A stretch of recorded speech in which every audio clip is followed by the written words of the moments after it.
Now, I want to share a story with you, and this is actually an article that I wrote over the weekend called All Wars Are Bankers' Wars. And I went in, I did a lot of research. It's posted to the front page of whatreallyhappened.com. I understand it's already gone viral. It's being reposted around the web. But I wanted to basically tell it to you here on the radio show. And it's a very long story. We're probably going to take the rest of the hour to do it.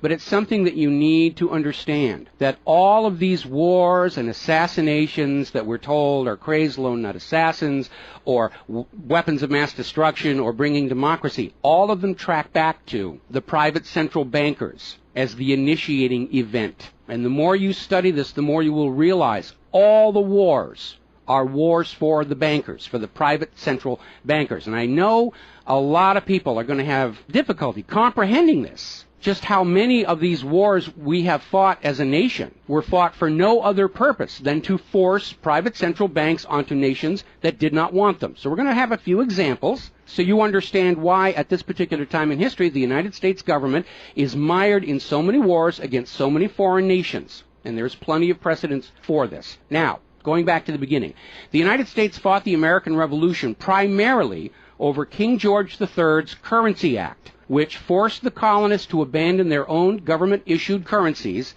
and conduct business only using printed banknotes borrowed at interest from the Bank of England. If you go back to the writings of Ben Franklin, direct quote, the refusal of King George III to allow the colonies to operate an honest money system which freed the ordinary man from the clutches of the money manipulators was probably the prime cause of the revolution. That's Ben Franklin. Now, our public schools don't teach that because you're not supposed to know that the bankers were really behind the American Revolution. After the Revolution, the United States adopted a revolutionary, radically different economic system in which the government issued its own value-based currency so that private banks couldn't skim the wealth of the people through interest-bearing banknotes.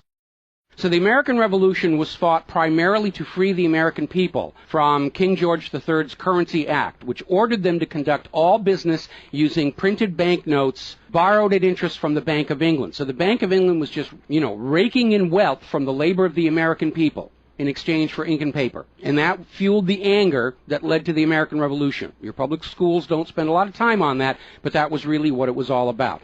So the revolution was over, the United States was born, but the private bankers are nothing if not dedicated to their schemes to acquire other people's wealth, and they knew full well how easy it is to corrupt a nation's leaders. Now, just 1 year after Mayor Amschel Rothschild had uttered his infamous, "Let me issue and control the nation's money, and I care not who makes the laws," private bankers succeeded in setting up a new private central bank called the First Bank of the United States, largely through the efforts of the Rothschilds' chief supporter in the United States, Alexander Hamilton. Now, this First Bank of the United States was founded in 1791, and by the end of its 20-year charter, the First Bank of the United States had almost ruined the nation's economy while enriching the bank's owners.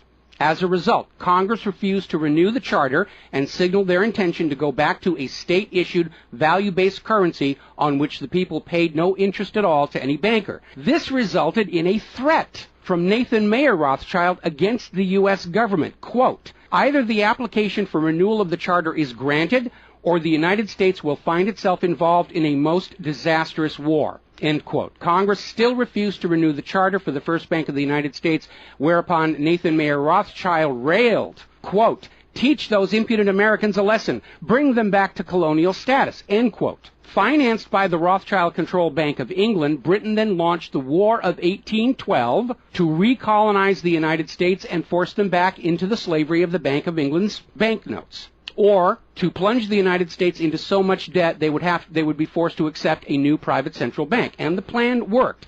Even though the United States won the War of 1812, Congress was forced to grant a new charter for yet another private bank, issuing the public currency as loans at interest, the Second Bank of the United States. Once again, private bankers were in control of the nation's money supplied and cared not who made the laws or how many British or American soldiers had to die for it. So once again, the nation was plunged into debt, unemployment, poverty by the predations of the private central bank, and in 1832, Andrew Jackson successfully campaigned for his second term as president under the slogan, "Jackson and no bank."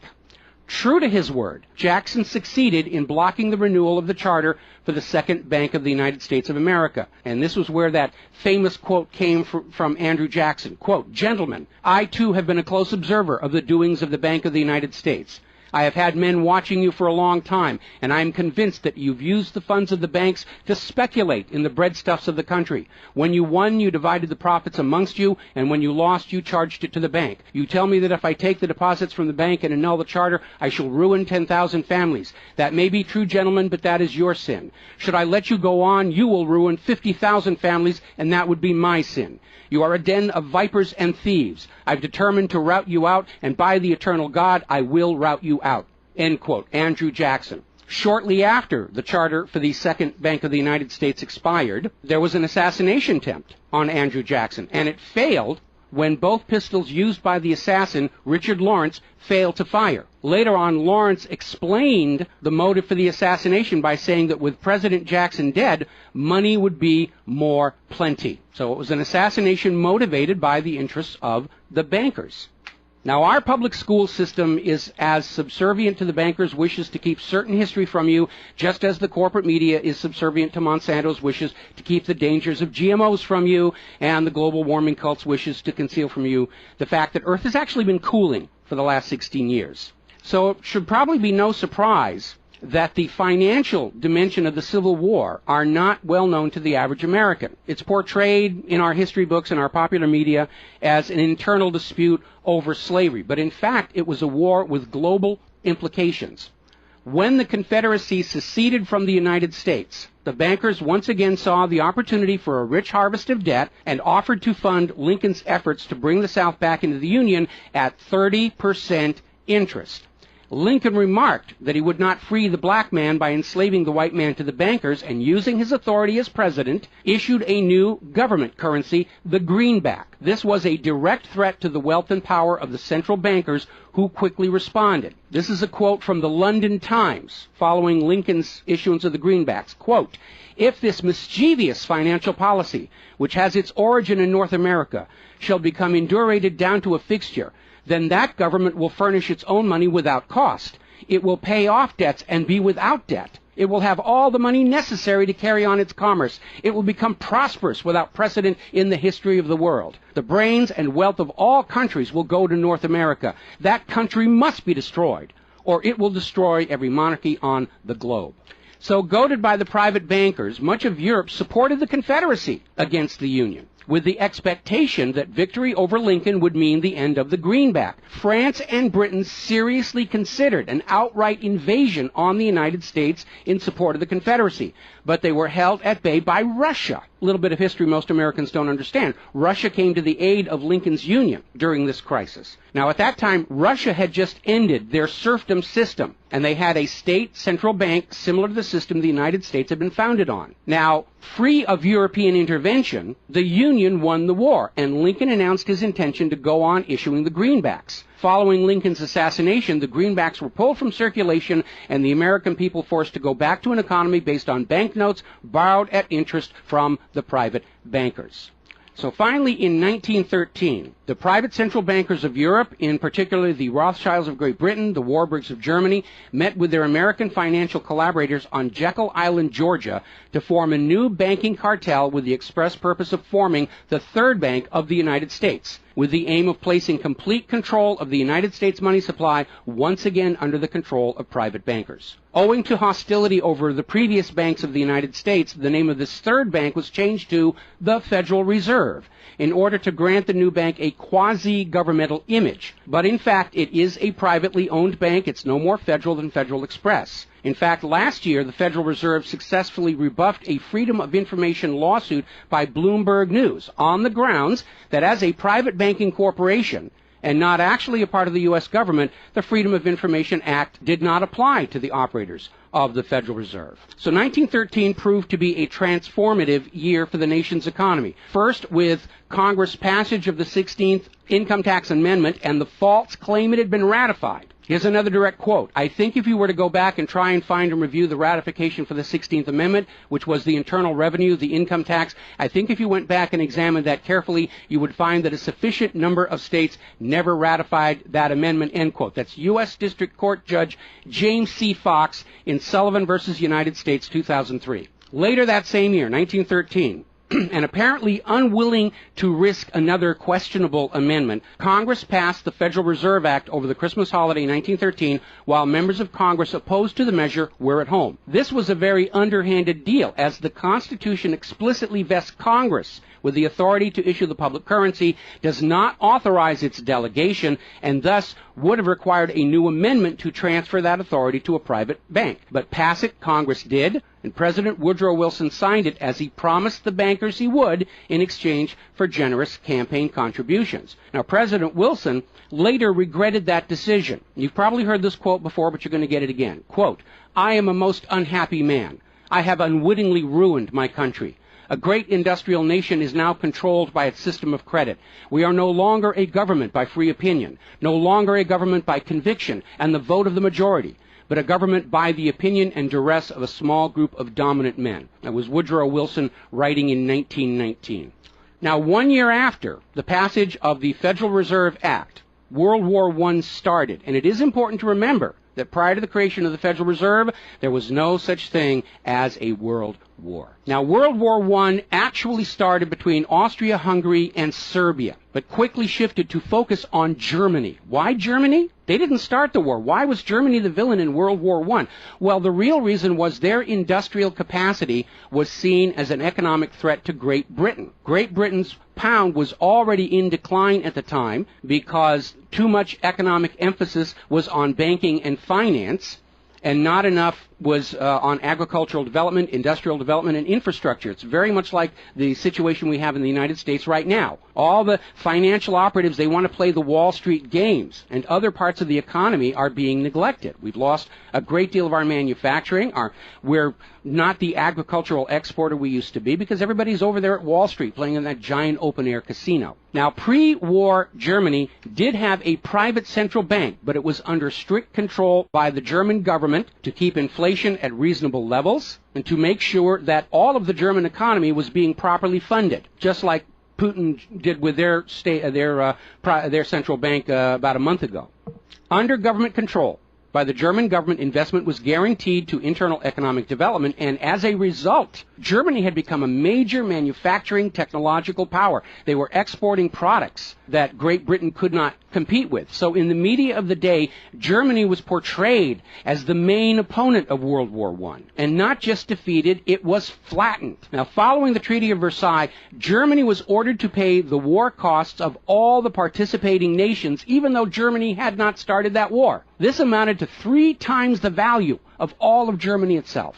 Germany's private central bank, to which the German government had gone deeply into debt to pay the cost of the wars, was allowed to break free of government control. That led to the massive inflation of the Weimar Republic, followed, permanently trapping the German people in endless debt. And money speculators were running rampant, and it led to these situations where you had literally a whole basket full of paper notes to get a loaf of bread. Now, when the Weimar Republic collapsed economically, it opened the door for the National Socialists to take power.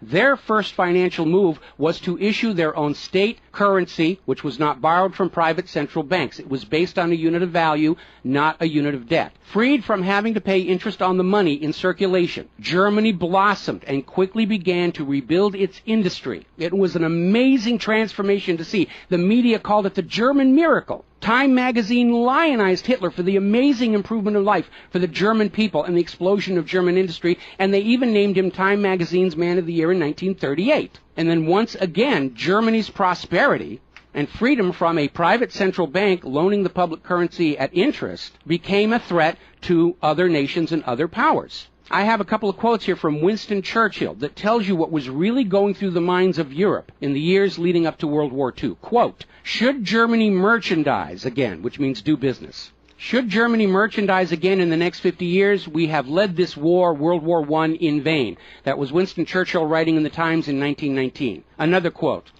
"We will force this war upon Hitler if he wants it or not," end quote. Winston Churchill in a 1936 radio broadcast.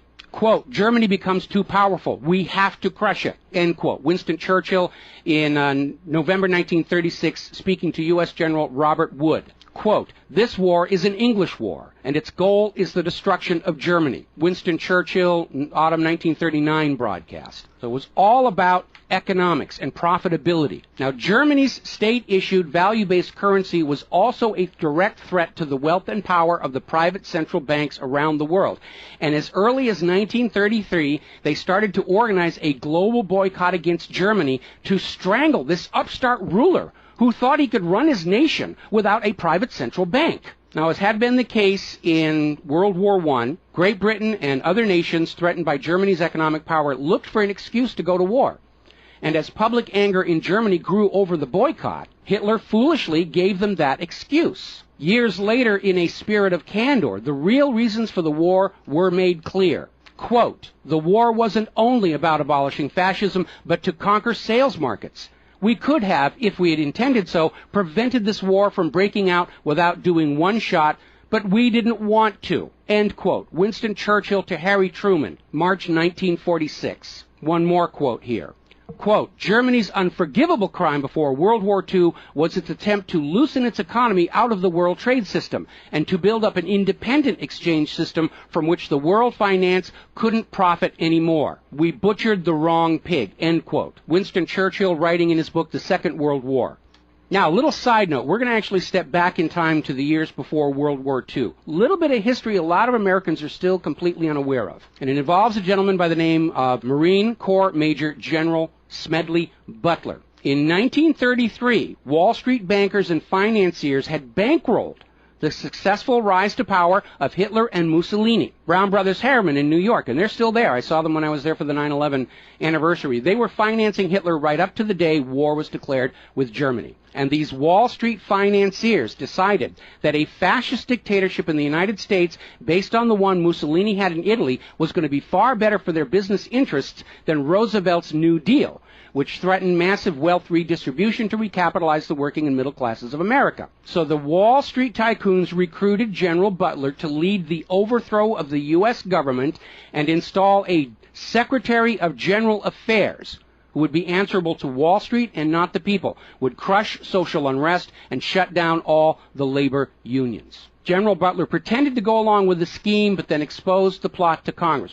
So they recruited Marine Corps Major General Smedley Butler to lead this coup d'etat, because Butler was very popular with the soldiers, and his image as part of this move would help convince the military this was the right thing to do. Now, to his credit, Major General Smedley Butler, remembering his oath to the Constitution, pretended to go along with the scheme, but then exposed the plot to the United States Congress. Congress, then as now in the pocket of Wall Street bankers, refused to act. When Roosevelt learned of the planned coup, he demanded the arrest of the plotters, but the plotters simply reminded Roosevelt that if any one of them were sent to prison, their friends on Wall Street would deliberately collapse the still fragile U.S. economy and blame Roosevelt for it. So Roosevelt was unable to do anything about this attempted coup d'etat until the start of World War II, at which time he prosecuted many of the plotters under the Trading with the Enemy Act. Now, mostly it was glossed over. It was just a rumor, unfounded. It's wacko conspiracy theory. But in 1967, the congressional minutes of Smedley Butler's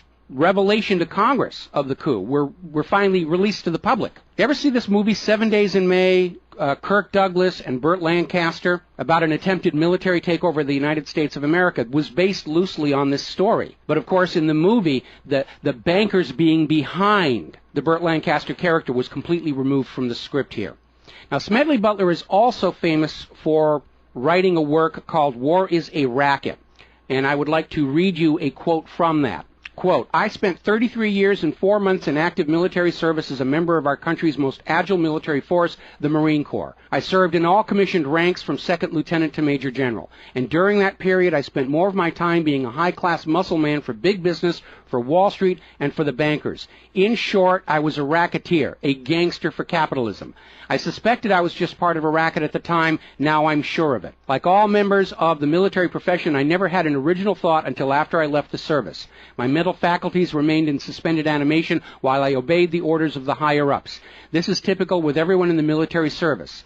Thus, I helped make Mexico and especially Tampico safe for American oil interests in 1914. I helped make Haiti and Cuba a decent place for the national City bank boys to collect revenues in. I helped in the raping of half a dozen Central American republics for the benefit of Wall Street. The record of racketeering is long. I helped purify Nicaragua for the International Banking House of Brown Brothers in 1909 through 1912. I brought light to the Dominican Republic for American sugar interests in 1916. In China in 1927, I helped see to it that the Standard Oil went its way unmolested. During those years, I had, as the boys in the back room would say, a swell racket. I was rewarded with honors, medals, and promotion. Looking back on it, I feel I might have given Al Capone a few hints. The best he could do was operate his racket in 3 city districts. I operated on 3 continents. General Smedley Butler, former U.S. Marine Corps Commandant, and he wrote that in 1935. So, now moving forward here. As president, John Fitzgerald Kennedy understood the predatory nature of private central banking. He understood why Andrew Jackson fought so hard to end the Second Bank of the United States.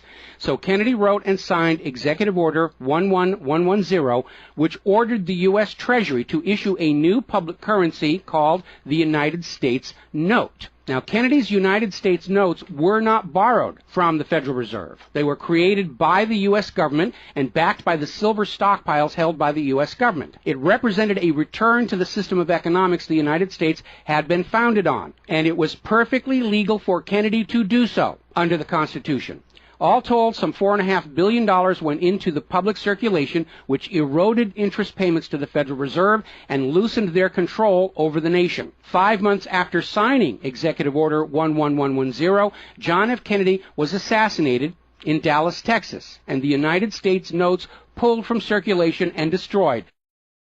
Following Kennedy's assassination, John J. McCloy, president of the Chase Manhattan Bank and president of the World Bank, was named to the Warren Commission. Now, I don't care how good a banker he is, he's not qualified to be investigating a murder, which is what we were told the Warren Commission was all about, to get the truth of the assassination. But we all know that the Warren Commission was there to cover up what was going on, and obviously we can presume safely that John J. McCloy's presence on the Warren Commission was to make sure the American public never got even a hint of the financial dimensions behind the assassination. So, as we enter the 11th year of what I am certain future history will most certainly describe as World War III, we need to examine the financial dimensions behind all these wars. Why are we here? Why are our children being killed and crippled? Is this another war for the profit of the private central bankers? And the answer is yes. Now, toward the end of World War II, when it became obvious that the Allies were going to win and dictate the post-war political environment, the major world economic powers met at Bretton Woods, a luxury resort in New Hampshire, in July of 1944, and they hammered out the Bretton Woods Agreement for international finance. The British pound lost its position as the global trade and reserve currency to the U.S. dollar. There are indications this was part of the price demanded by Roosevelt in exchange for the U.S. entry into the war. Now, absent the economic advantages of being the world's go-to currency, Britain was forced to nationalize their Bank of England in 1946. The Bretton Woods Agreement, ratified in 1945, in addition to making the dollar the global reserve and trade currency, obligated the signatory nations to tie their currencies to the dollar. The nations that ratified Bretton Woods did so on 2 conditions. The first was that the Federal Reserve would refrain from overprinting the dollar, basically as a means to loot real products and produce from other nations in exchange for ink and paper. It basically was an imperial tax imposed by the U.S. economic system on the rest of the world. That assurance of no overprinting was supposedly backed up by the second requirement, which was that the U.S. dollar would always be convertible back to gold by the U.S. government at $35 an ounce. Now, of course, the Federal Reserve, being a private bank and not answerable to the U.S. government, did in fact start overprinting paper dollars, which were sent to other nations around the world, and under Bretton Woods, they had to send back products and produce and raw materials at full value. And much of the perceived American prosperity of the 1950s and 60s was the result of these foreign nations having to send real raw materials, goods, produce, back to the United States in exchange for these little pieces of paper with ink all over them, because they were forced to accept these paper notes as being worth $35 per ounce of gold. Then in 1970, France started looking at this huge pile of printed paper notes sitting in their bank vaults. for which real French products like wine and cheese had been traded, and it notified the United States government that they would exercise their option under Bretton Woods to return all those paper notes for gold at the agreed-upon $35 per ounce exchange rate. The problem was the United States had nowhere near the gold to redeem all those paper notes. So on August 15, 1971, Richard Nixon temporarily, nudge, nudge, wink, wink, say no more, suspended gold convertibility of the U.S. Federal Reserve notes.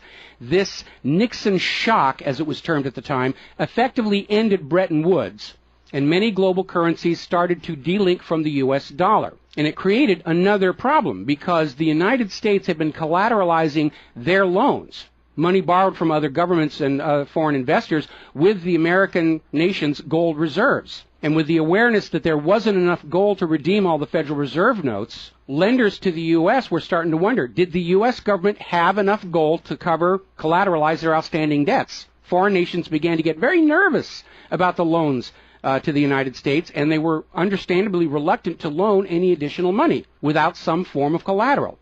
So what Richard Nixon did is he founded the environmental movement with the EPA and its various programs like wilderness zones and roadless areas and heritage rivers, wetlands, and all these other little different programs which all took vast areas of public lands and made them off limits to the American people, who are technically the owner of all those lands. But Nixon had no concern for the environment, and the real purpose of this land grab, under the guise of the environment, was to pledge those pristine lands and their vast mineral resources as collateral on the outstanding national debt. The multitude of all these different programs was simply to conceal the scale of the land grab and collateralization of the American people's heritage. And it actually today covers almost 25% of the entire nation, is now locked up by these EPA programs and pledged as collateral on government borrowing.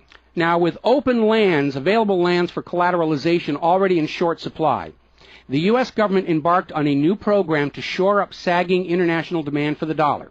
The United States approached the world's oil-producing nations, mostly in the Middle East, and offered them a deal. In exchange for only selling their oil for dollars, the United States would guarantee the military safety of those oil-rich nations. The oil-rich nations would agree to spend and invest their U.S. paper dollars inside the United States, particularly in U.S. Treasury bonds, which would be redeemable through future generations of U.S. taxpayers. The concept was labeled the petrodollar. In effect, the United States, no longer able to back the dollar with gold, was now backing it with oil, other people's oil. And that necessity to keep control over those oil nations to prop up the dollar has dominated America's foreign policy in the region ever since. But as America's manufacturing and agriculture has declined, the oil-producing nations faced a dilemma. Like France, they've got piles and piles of these paper notes and treasury bonds piling up in their vaults, and there really wasn't all that much except real estate they wanted to buy from the United States of America. Europe's cars and aircraft were superior and less costly.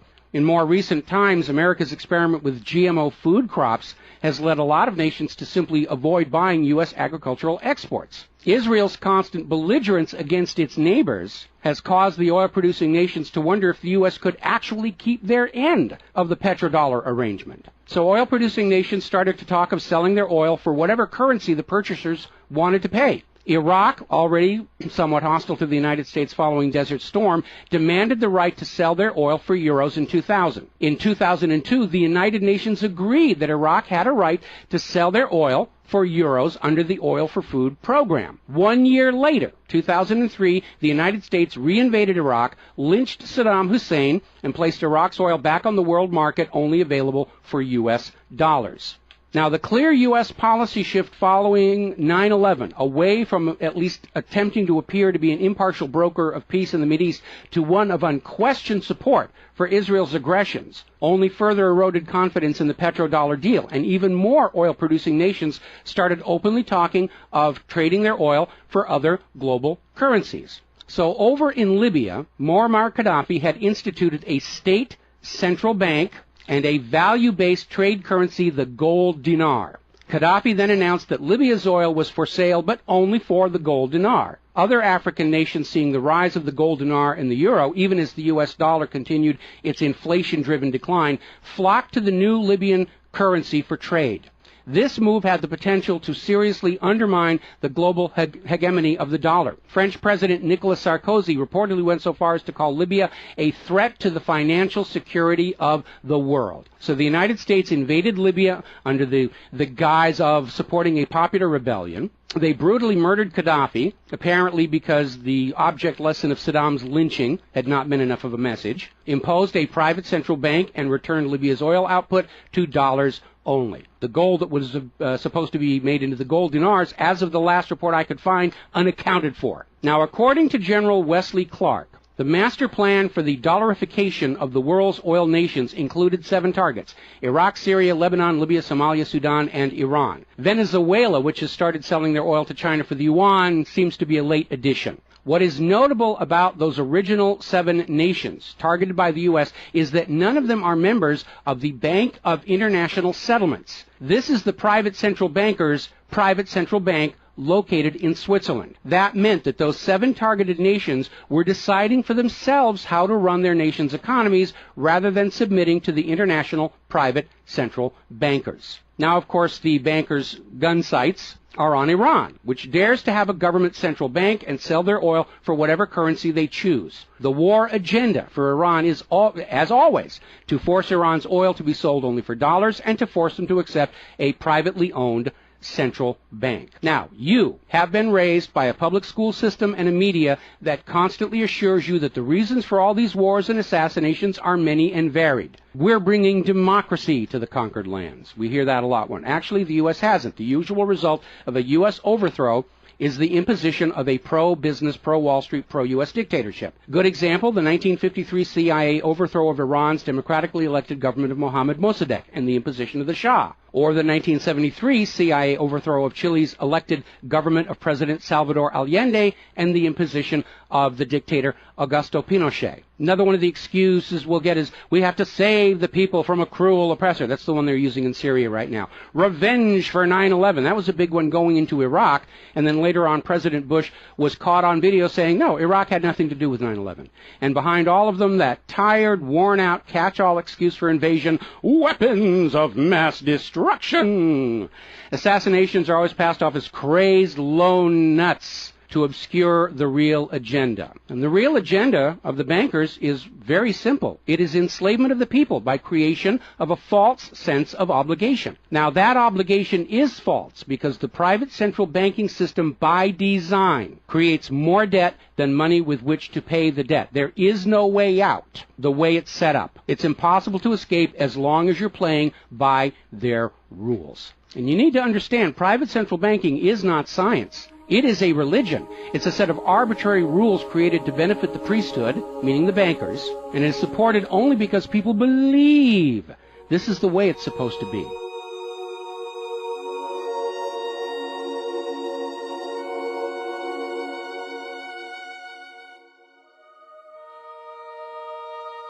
It is a religion. It's a set of arbitrary rules created to benefit the priesthood, meaning the owners of the private central banks. The fraud persists with often lethal results only because the people are brainwashed into believing that this is the way life is supposed to be, and no alternative exists or should even be dreamt of.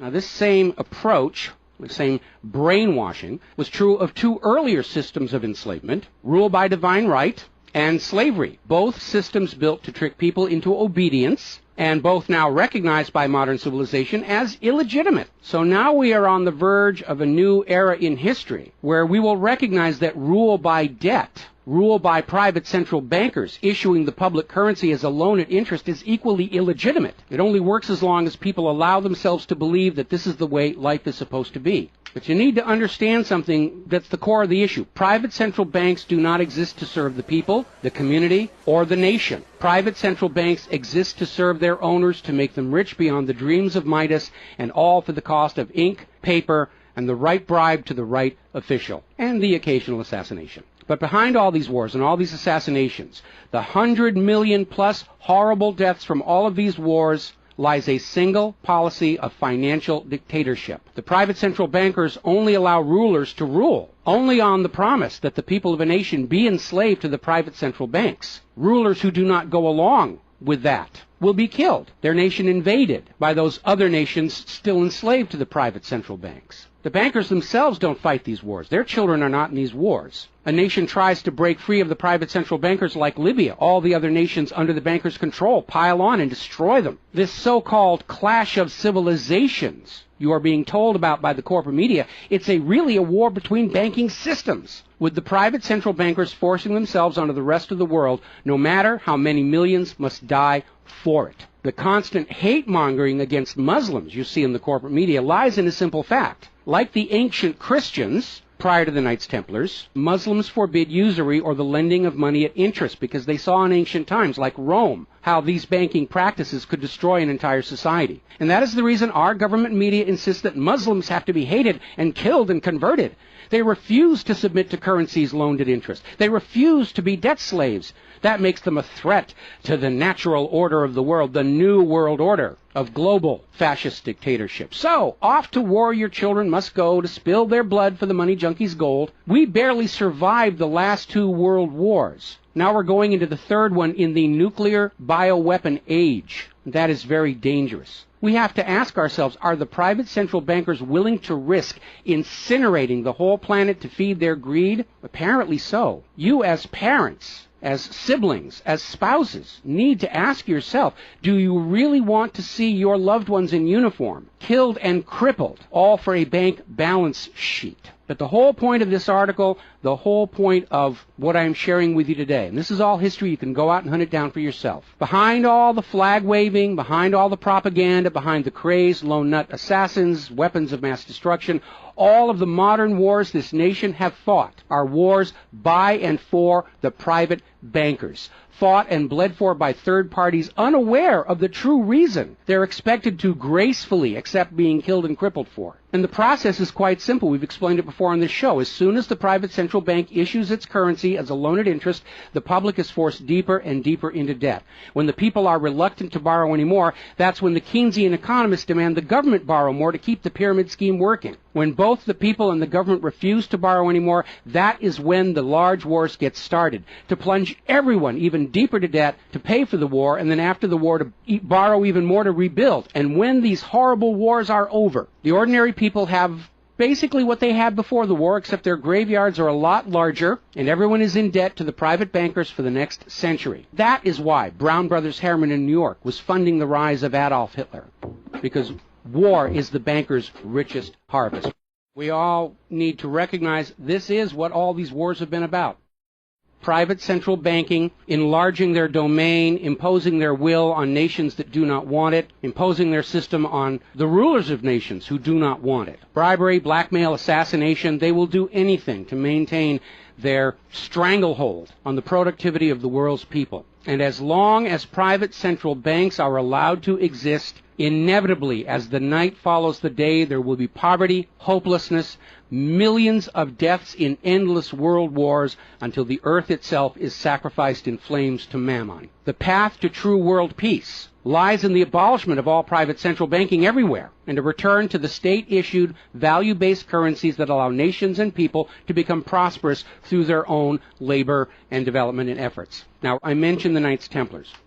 Prior to the Knights Templars, Christianity, like Islam, forbade usury because Christianity, much of Orthodox Christianity, came out of Rome, and they had seen firsthand what debt-based economies do, even to the Roman Empire. They'd seen it firsthand. So they had a ban on usury. And the Knights Templars were able to basically either bribe or blackmail the Pope to get a special dispensation that allowed them to rent money, is what they called it. They didn't call it usury, they called it renting money. A lot of modern predatory banking practices were pioneered by the Knights Templars. And they plunged Europe into hopelessly unpayable debt until finally French King Philip IV, otherwise known as Philip the Fair, did the only solution he could do, because he understood as long as you believed in the rules of the bankers, as long as you played by the rules they created to serve themselves, you are hopelessly trapped. And so Philip thought outside the box, and I know he's demonized for it, but in looking at the history of the Templars, it was his last resort. He sent messages to all of the regions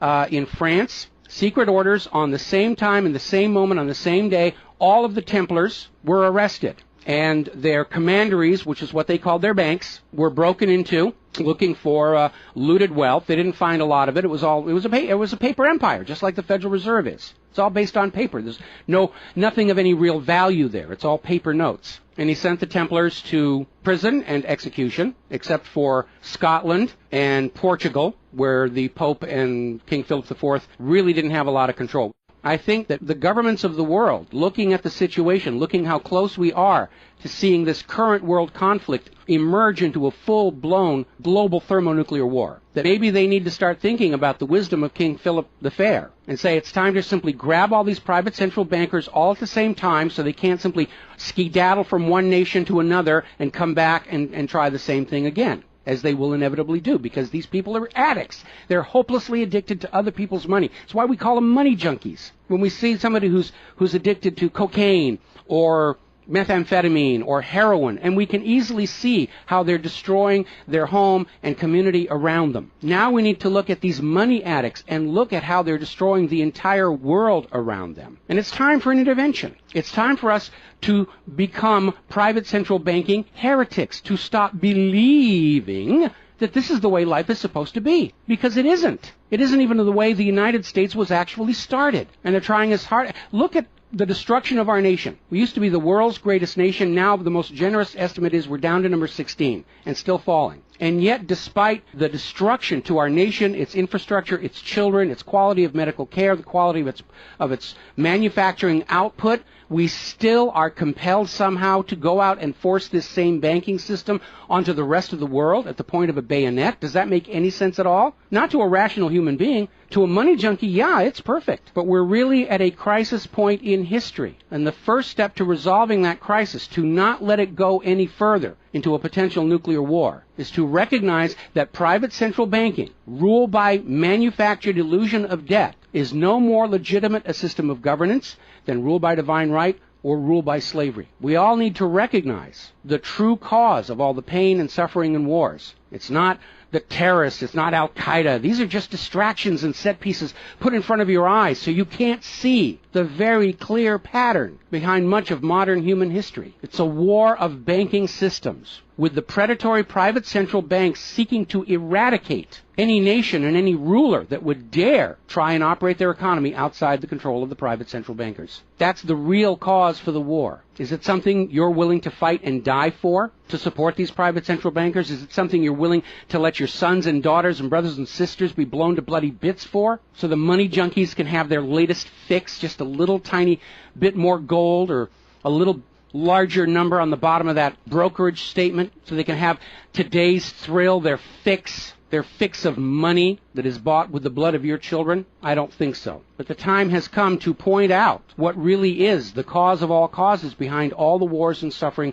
that our planet is having to endure and our people are having to endure. The common enemy of all humankind are private central banks issuing the public currency as a loan at interest. And as history will show, they will do anything, up to and including global wars, to keep their lock on yours and your children's future economic well-being and productivity. We're not a free society. Media will tell us that we're free, but we're not free. We are slaves. Our slave chains are made of paper, and that paper is the Federal Reserve note. Too few of our leaders have tried to stand up to this system of enslavement, usually with lethal results. But if all the people of the world at the same time stand up and say no more private central banks, it will come crashing down, just as slavery did, just as rule by divine right did, and then we'll be embarking on a new era in human history, where the emphasis on social development is on the people and not on the money junkies.